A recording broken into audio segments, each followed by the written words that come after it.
অনেক অনেক বছর আগে একটা নদীর ধারে একটা গাছের উপরে দুটি বন্ধু বসেছিল, একটা টিয়া পাখি আর একটি কাঠবিড়ালি। কি হয়েছে বন্ধু? আজ তুমি খাবার খেতে গেলে না? সব ঠিক আছে তো? হ্যাঁ হ্যাঁ, আমরা ওখানেই যাচ্ছি বন্ধু।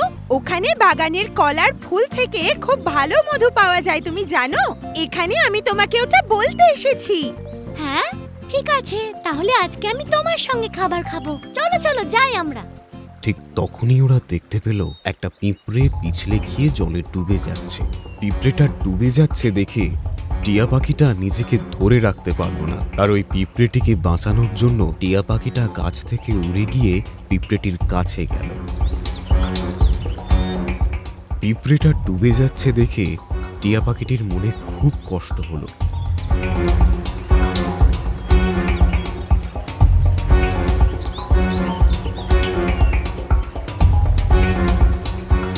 আরো তাড়াতাড়ি গাছ থেকে একটা পাতা ছিঁড়ে নিয়ে পিঁপড়েটির কাছে জলে ফেলে দিল। পিঁপড়েটি ওই গাছের পাতার জন্য সে যাত্রায় পিঁচে গেল।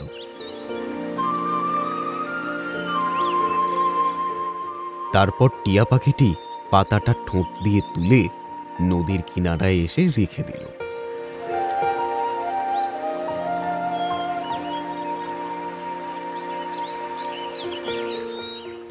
ধন্যবাদ বন্ধু, আজ যদি তুমি ঠিক সময় না আসতে তাহলে ওই জলে ডুবে হয়তো আমি মরেই যেতাম। তোমার প্রাণ আমি বাঁচাতে পেরেছি, এর জন্য নিজেকে ভাগ্যবান মনে হচ্ছে। কি, তুমি নিজেকে ভাগ্যবান বলছো? হ্যাঁ, সেজন্যই তো তোমাকে বাঁচাতে আমি সক্ষম হলাম। কারোর জীবন বাঁচাতে সক্ষম হওয়াটা সত্যি খুব সৌভাগ্যের বন্ধু।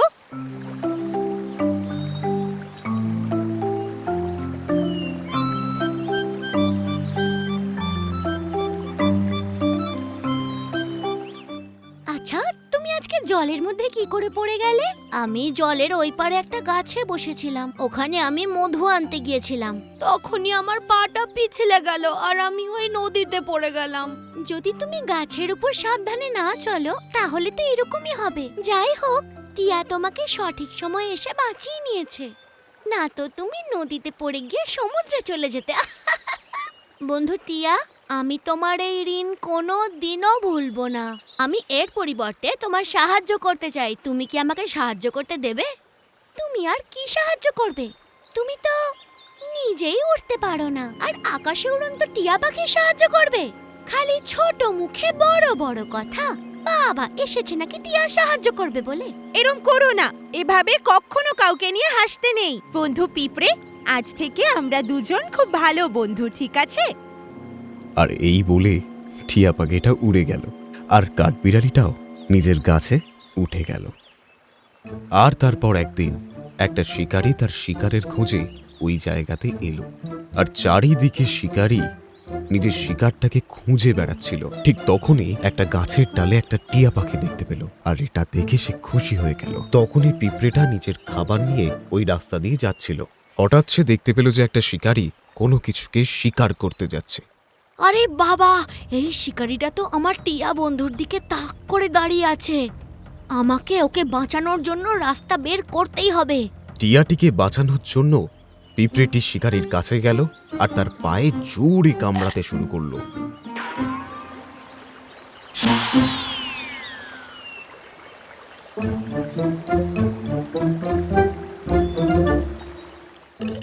আহা, দারুণ মজা পেয়েছি। আমি আমার টিয়া বন্ধুকে বাঁচিয়ে নিয়েছি। ছোট্ট পিঁপড়ে বন্ধু, তুমি কি আমাকে ক্ষমা করতে পারবে? আমি ওই দিন তোমাকে নিয়ে অনেক বাজে কথা বলেছি, আমাকে ক্ষমা করে দাও। আরে কোনো ব্যাপার না বন্ধু, এই পৃথিবীতে যতগুলো প্রাণী আছে ওদের সবারই কিছু না কিছু কাজ থাকে, কেউ ছোট অথবা বড় হয় না।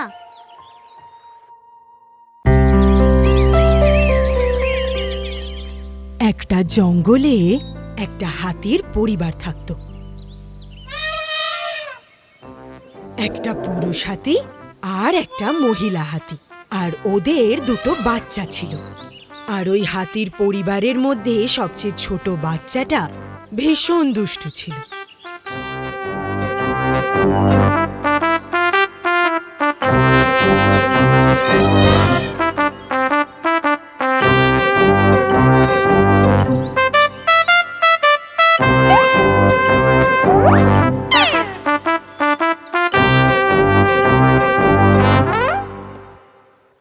একদিন ওই হাতির পরিবার জঙ্গলের নদীতে স্নান করতে এসেছিল।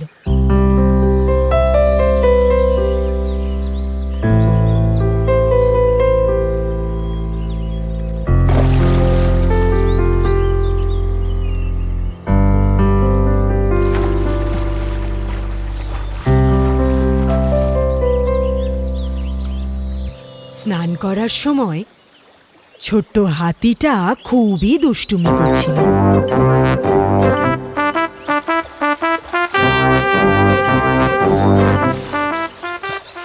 বাবু, দেখো নদীতে এখন জোয়ার এসছে, তুমি কিন্তু বেশি দূরে যাবে না। তুমি ঠিক বলেছ, ও এখন একটু বেশি চঞ্চল হয়ে উঠেছে। খুব চঞ্চল হয়ে গেছো তুমি, চুপচাপ স্নান করো। ওই সময় নদীর পাড়ে একটা গাছের ওপর একটা ছোট পাখি বসেছিল। ছোট্ট হাতিটার দুষ্টুমিগুলো সে বসে বসে দেখছিল। এটা দেখতে তার খুব মজা লাগছিল। আরে বাহ, এর খেলাটা দেখতে তো বেশ মজা লাগছে। ছোট্ট হাতিটার সঙ্গে ওই ছোট্ট পাখিটা বন্ধুত্ব করতে চাইল।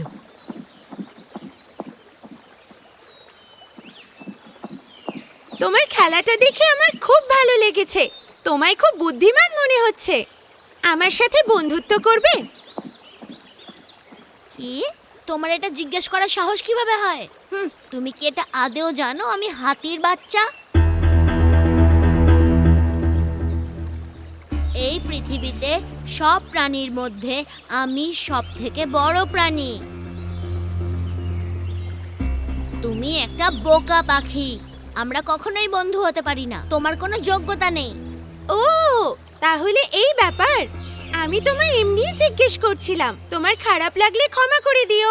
আর ওই ছোট্ট হাতিটার সঙ্গে সে বন্ধুত্ব করতে পারল না। বেচারা ছোট্ট পাখি, সে মন খারাপ করে ওখান থেকে চলে গেল। আর ছোট্ট হাতিটার দুষ্টুমি আরও বেড়ে গেল। তারা স্নান করার পর জঙ্গলের দিকে যেতে লাগলো।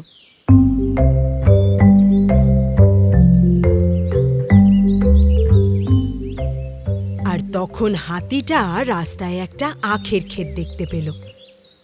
আর ছোট্ট হাতিটা মা বাবার থেকে লুকিয়ে ওই আখের ক্ষেতের মধ্যে চলে গেল। আর কিছুক্ষণ পর আখের ক্ষেতে লুকিয়ে পড়ল। আর ওরা তিনজন এটা জানতই না, তাই ওরা এগিয়ে চলল। আর ছোট হাতিটা আখের ক্ষেতের মধ্যে গিয়ে আখ খেতে শুরু করলো। আরে বাহ, এটা কত মিষ্টি! দারুণ তো! আমি কত ভাগ্যবান যে আমি এখানে আসতে পেরেছি। ওখানে যতগুলো আখ গাছ ছিল একটা একটা করে সে সব ভেঙে দিল আর কয়েকটা খেয়েও নিল।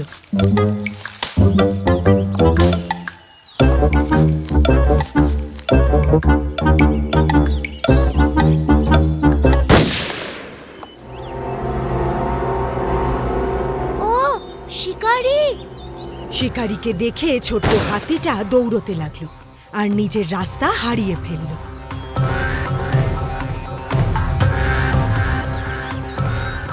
আমাকে বাঁচাও! আমাকে বাঁচাও! কেউ বাঁচাও! বেচারা, সে খুব জোরে জোরে কাঁদতে লাগলো। ছোট্ট হাতিটা রাস্তা হারিয়ে ফেলে অন্য জায়গায় পৌঁছে গেল।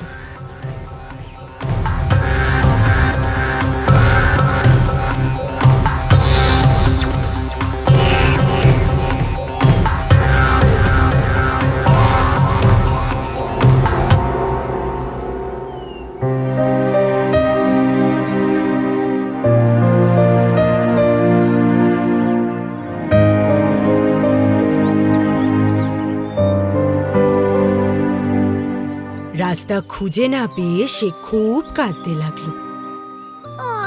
মা, বাবা, এখন আমি কোথায় যাব? মা, মা!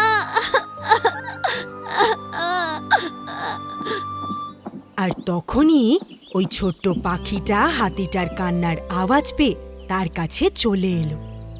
সে দেখলো গাছের নিচে বসে হাতিটা খুব কান্নাকাটি করছে। আরে বন্ধু হাতি, কি হয়েছে? তুমি এখানে এভাবে কাঁদছো কেন?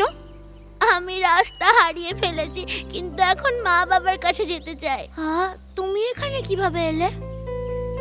আমি তো তোমার পিছু করছিলাম, তার কারণ আমি জানি যে তুমি খুব অহংকারী। আর এই অহংকারের জন্য আমরা অনেক সময় বিপদেও পড়তে পারি। ও, আমার ভয় করছে। তুমি ভয় পেও না, আমি তোমায় বাঁচিয়ে নেব। তুমি আমার সাথে চলো, আমি তোমাকে তোমার মা বাবার কাছে নিয়ে যাব, কেমন?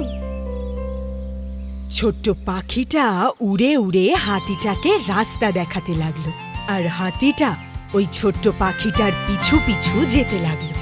আর এভাবেই ওই পাখিটা ছোট্ট হাতিটাকে ওর পরিবারের কাছে পৌঁছে দিল। সোনা, তুমি কোথায় গেছিলে? মা, আমি রাস্তা হারিয়ে ফেলেছিলাম, এই পাখিটা আমাকে বাঁচিয়েছে। ছোট হোক বা বড় হোক, আমাদের কখনো কাউকে ছোট করে দেখা উচিত নয়। বিপদে যে আমাদের পাশে থাকে সেই আমাদের প্রকৃত বন্ধু। আমার এই অহংকারই আমাকে বিপদের মধ্যে ঠেলে দিয়েছিল, কিন্তু এই পাখিটাই আমাকে বাঁচিয়েছে। আমি তোমাকে যতই ধন্যবাদ বলি না কেন, ওটা কমই পড়বে। আমরা সব সময় ভালো বন্ধু হিসেবে থাকবো। অহংকার খুব ক্ষতিকারক জিনিস। ভালোবাসা সব থেকে বড়। যারা ভালোবাসতে জানে তারা একে অপরের সঙ্গে সব সময় থাকতে পারে। একটা গ্রামে একটা দিদা থাকতো। সেই দিদা তার ঘর, তার উঠোন সব সময় পরিষ্কার রাখতে ভালোবাসতো। উনি নিজের উঠোনের চারপাশে নানা রকমের ফুল গাছ লাগাতো আর সেগুলোর খুব যত্ন করত।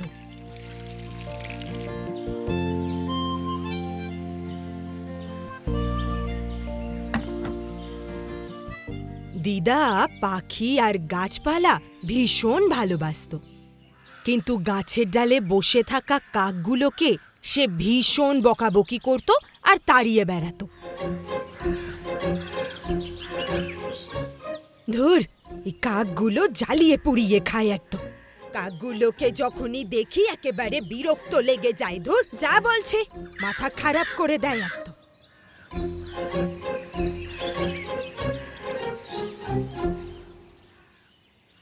এই দিদা কেন বেচারা কাকগুলোকে এত বকাঝকা করে? দিদা বোধহয় কাকদের পছন্দ করে না। হ্যাঁ, কিন্তু কাউকেই ছোট মনে করা উচিত নয়, এটা ভালো ব্যাপার নয়। একদিন দিদাটা এত অসুস্থ হয়ে পড়ল যে বিছানায় শয্যাশায়ী হয়ে গেল।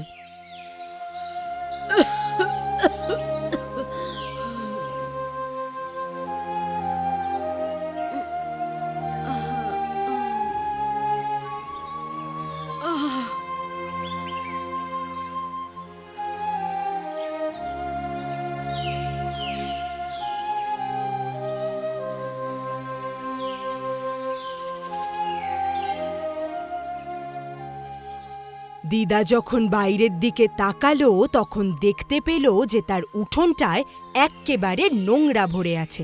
তখন সে খুব চিন্তায় পড়ে গেল। হায় ঈশ্বর, আমার ঘর আর উঠোনটা কিভাবে নোংরা হয়ে আছে, এখন কি করি? হে ঈশ্বর, আগে আমি সুস্থ হয়ে উঠি, তারপর সব পরিষ্কার করব। আমাকে সাহায্য করারও তো কেউই নেই।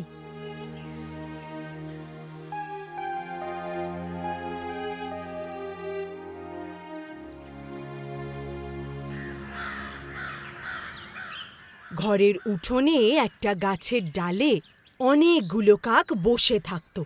ওখানে বসে থাকা কাকগুলো যখন দিদার এই নোংরা উঠোন দেখতে পেল, তাদের খুব সন্দেহ হলো। দিদা তো এখানে নেই, দিদার আবার কি হলো? উঠোনটাও যে আজকে পরিষ্কার করেনি। এটা তো ঠিক বলেছ, দিদা তো সব সময় উঠোন পরিষ্কার রাখে, আজকে আবার কি হলো যে উঠোনটা পরিষ্কার করেনি? ওনার শরীর খারাপ হয়েছে না অন্য কিছু? দিদা কোথাও গেছে নাকি? তাহলে চলো না আমরা সবাই মিলে আজকে উঠোনটা পরিষ্কার করে দিই। আমরা এটা করতে পারবো? যদি আমরা এটা করি তাহলে দিদার কি পছন্দ হবে? আমাদের তো সবসময় উনি বকাবকি করেন। ও সব বাদ দাও, আমরা সবাই মিলে উঠোনটা পরিষ্কার করে দিই। তাহলে দিদা খুশিও হয়ে যাবে আর আমাদের বকাবকিও করবে না।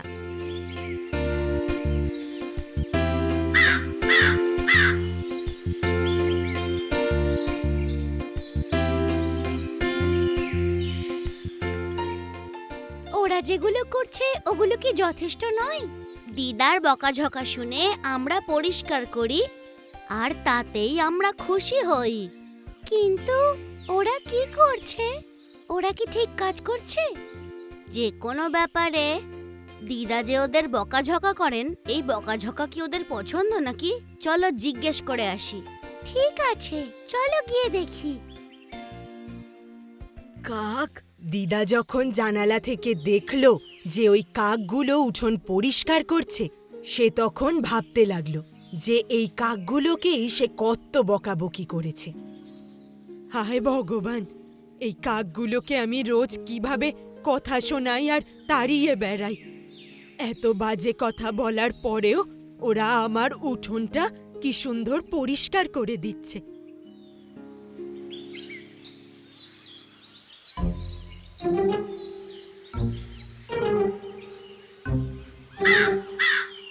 আরে দাঁড়াও দাঁড়াও, তোমরা যেও না, শোনো আমার কথা। ভয় পেও না, আমি আর তোমাদেরকে তাড়াবো না। আমি তোমাদের সবার জন্য নিজের হাতের মালপোয়া এনেছি, দেখো। এবার এসো আর এইগুলো সব তোমরা খেয়ে যাও। পেট ভরে খেও, কেমন? এসো এসো, সবাই এদিকে এসো।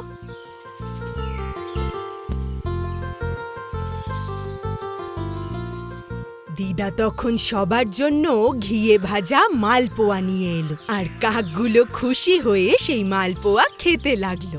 আর তারপর থেকে কাকগুলোর সঙ্গে দিদার খুব ভালো বন্ধুত্ব হয়ে গেল। আর তখন থেকেই দিদা ওদের জন্য খাবার বানাতো আর ওরা খুব মজা করে খেত।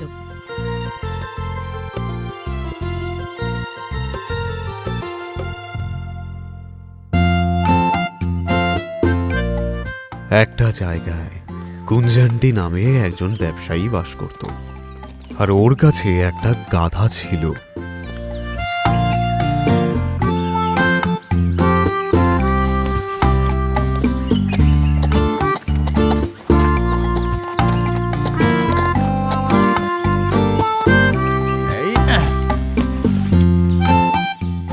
কুঞ্জান্ডি ওই গাধাটার ওপর সমস্ত জিনিসপত্র চাপিয়ে বাজারে যেত।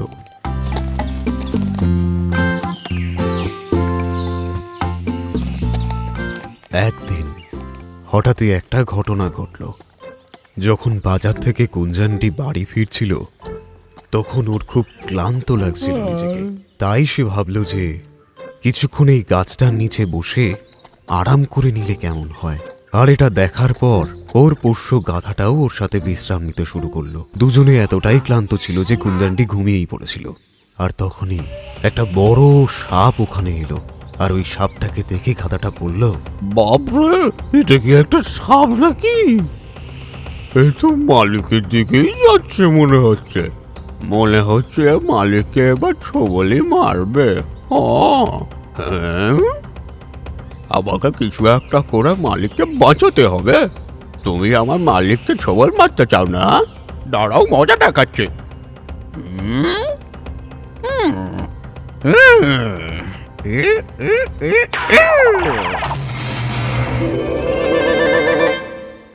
ওরে বাবা, কি বড় সাপ! এটা এখানে এলো কি করে? এর উপরে যে কাঠটা পড়ে আছে, এটা কে ফেলেছে? তুই ফেলেছিস নাকি? তার মানে তুই আমার জীবন বাঁচিয়েছিস। এটা আমি কখনোই ভুলতে পারবো না। আজ থেকে তুই আমার সব। চ এবারে বাড়ি যাই।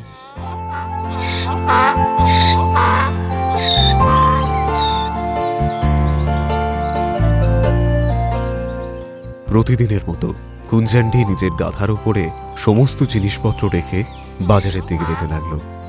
আর সবকিছু বেচা হয়ে গেলে গাধার সাথে বাড়ি ফিরে আসতো। এটাই ছিল রোজকার কাজ ওদের।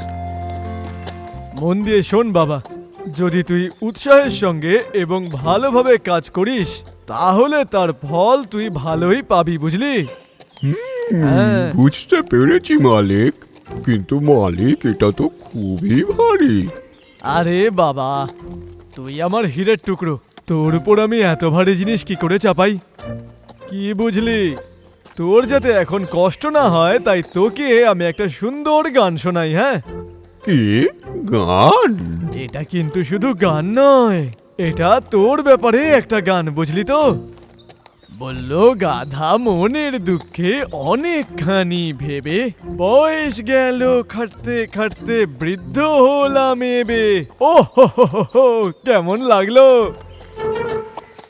আপনার গান শোনাচ্ছে তো ভালো, আমি এই জিনিসগুলোই বহন করি।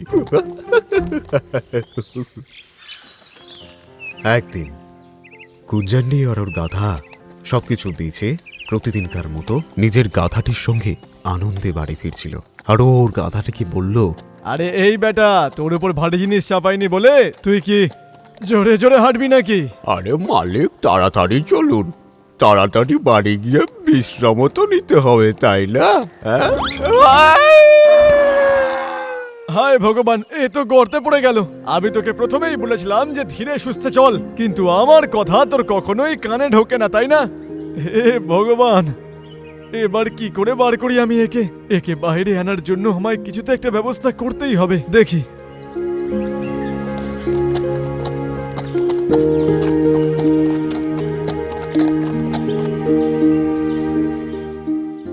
নিজের ওই গাধাটাকে বাঁচাতে কুঞ্জান্ডি অনেক উপায় ভাবতে শুরু করলো। তখনই সে একটা দড়ির মতো কিছু দেখল। আরে বাবারে, এই বেটা মন দিয়ে শোন, এই দড়িটাকে ধরে চুপচাপ ওপরে চলে আয়। যেভাবেই হোক তোকে এখন আমায় বাঁচাতে হবে, তোকে ছাড়া আমি কি করে থাকবো বলতো? কুঞ্জান্ডি খুব কষ্ট পাচ্ছিল। তখনই ওখান থেকে একটি লোক যাচ্ছিল। কুঞ্জান্ডির নিজের গাধাটিকে বাঁচানোর উপায় দেখে ওর বেশ মজা লাগলো, আর ওর বোকামো দেখে সে বলল, আরে ও ভাই, গর্তে যে পড়ে আছে সেটা একটা গাধা, আর ও দড়ি ধরে তো উপরে আসতে পারবে না বাবা। তাহলে তুমি বলো ওকে ওপরে আনবো কি করে? যেভাবেই হোক ওকে তো বাঁচাতে হবে। আরে ভাই, এই গর্তটা খুবই সরু, তুমি যা ইচ্ছে করে নাও, ওই গাধাটা উপরে আনতে পারবে না। একে এখানেই ফেলে চলে যাও। আরে ভাই, এ তুমি কেমন কথা বলছো? তাহলে বসে বসে একে এখানেই পাহারা দাও আর কি। কুঞ্জান্ডি নিজের প্রিয় গাধাটাকে এতক্ষণ বাঁচাতে না পেরে খুব মন খারাপ করে সে ভাবতে থাকলো যে এবার সে কি করবে। ওকে বাঁচানোর চক্করে কখন যে দিন থেকে রাত হয়ে গেল সে বুঝতেই পারল না।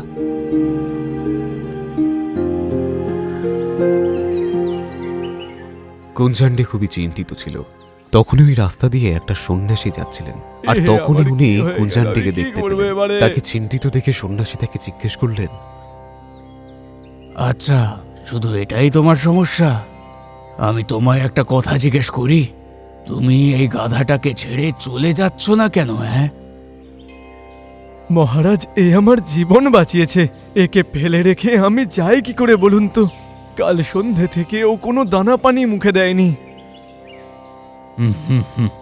তার মানে এই গাধাটাকে তুমি খুব ভালোবাসো?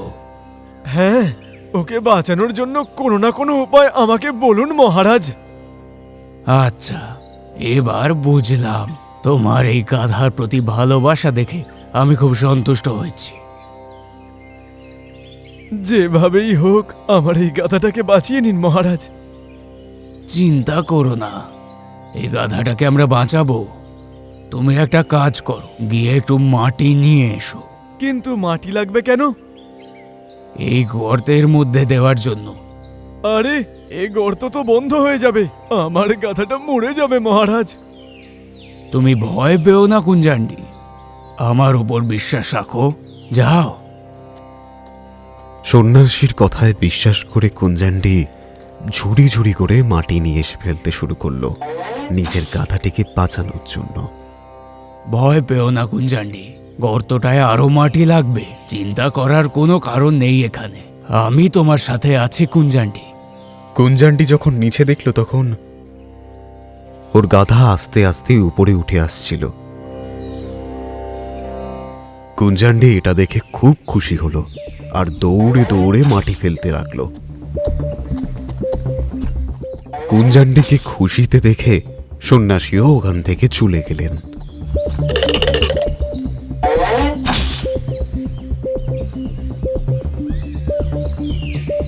কুঞ্জান্ডি দেখতে পেল যে গাধাটা আস্তে আস্তে উপরে আসছে। ওরে আমার সোনা, তুই আমায় খুব চিন্তায় ফেলেছিলি রে। যদি ওই সন্ন্যাসী মহারাজ আমাকে উপায় না বলতেন, তাহলে তোকে হয়তো বাইরে বার করতেই পারতাম না।